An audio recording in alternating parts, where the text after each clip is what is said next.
Sorry, it's DJ.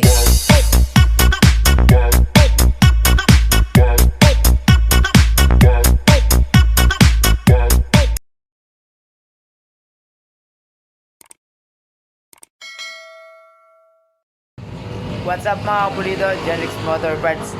Maglalagay ulit tayo ng rapid backfire dito sa isang Honda TMX 155. So ayan, dito sa Honda TMX 155, pareho lang ang process dun sa huli kong ininstallan na Skygo 125 TMX 125, pareho lang. Meron tayong diagram dun kung gusto nyong malaman kung paano install.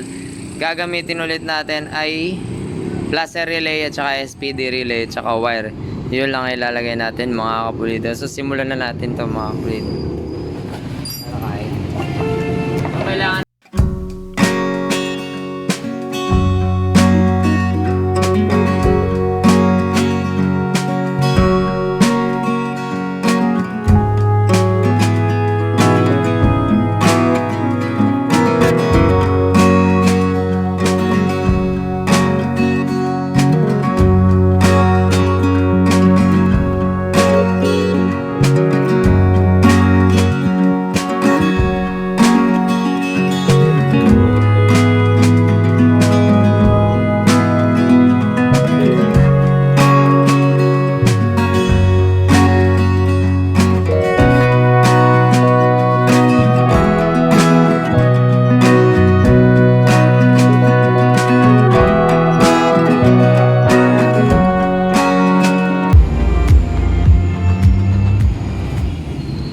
So ayan mga kapulido, natapos ko na yung wiring pero hindi ko muna binandle. I-demo ko na muna kung paano ginawa dito sa Honda TMX 155. So ayan, kumuha tayo ng linya dito sa switch. Kumuha tayo sa ignition switch sa susian. So under lang siya kapag ka nakasusi, syempre. Ayan. Sa kulay black kumuha, tapos yung isang linya ng switch pumunta na dito sa Placer relay sa letter B.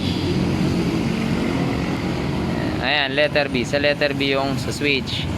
Positive trigger sa kulay black. Then itong letter L pumasok sa relay sa number 86 ko nilagay.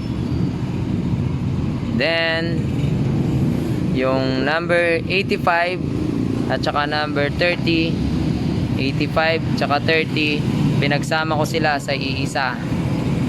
Naging iisa siya, pinasok ko siya sa body ground. Yan. Then lastly yung number 87, ayan, kulay blue wire. Tinugma ko na sa kulay ng TMX.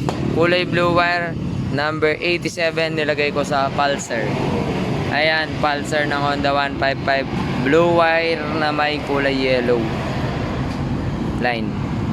So ayan, tapos na yung wiring diagram natin. Kung testingin natin siya, pag sinwitch natin yan, dapat mag-rapid trigger tong SPD relay. Ayun. Ayan mga kapulido. So ayan, i-organize ko na lang itong mga wiring. Ibabundle ko sila ng tape. Tapos dito natin ipupwesto para nakatago ang mga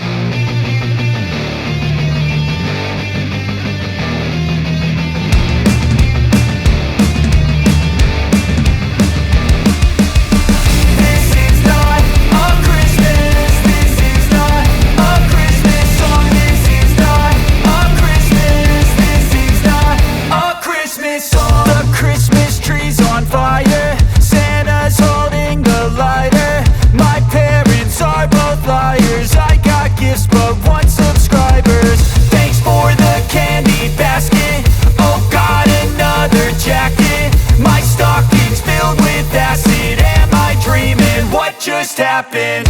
This is not a Christmas. This is not a Christmas song. This is not a Christmas. This is not a Christmas song. This is not a Christmas. This is not a Christmas song. This is not a Christmas. This is not a Christmas.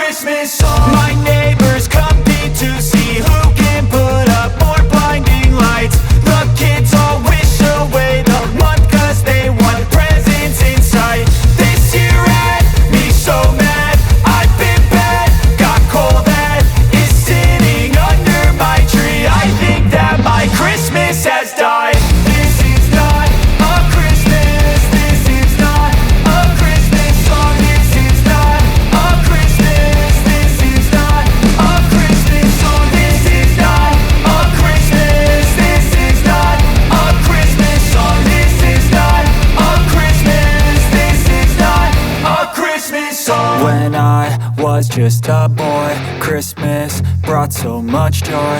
Couldn't wait for the presents and laughter. I couldn't sleep late at night, looking for Santa with lights. Those are the memories I still remember.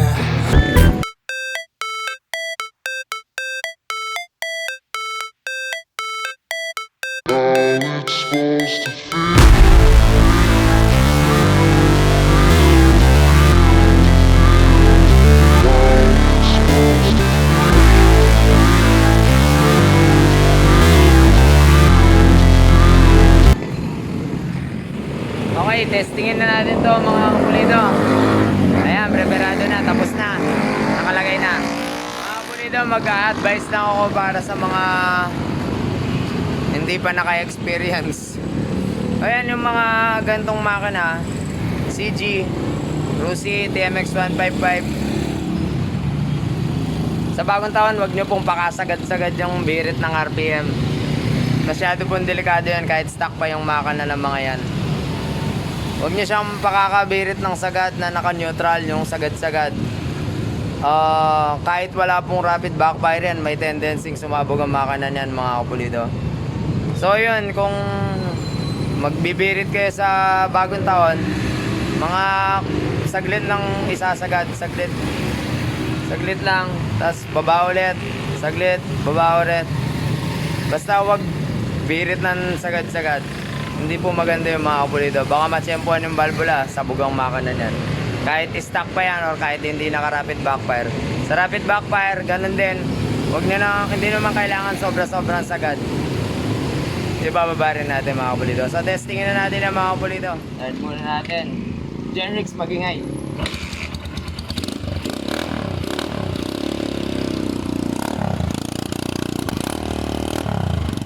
Yan, naka-bullet siya. Napaka-pirat to mga kapulido.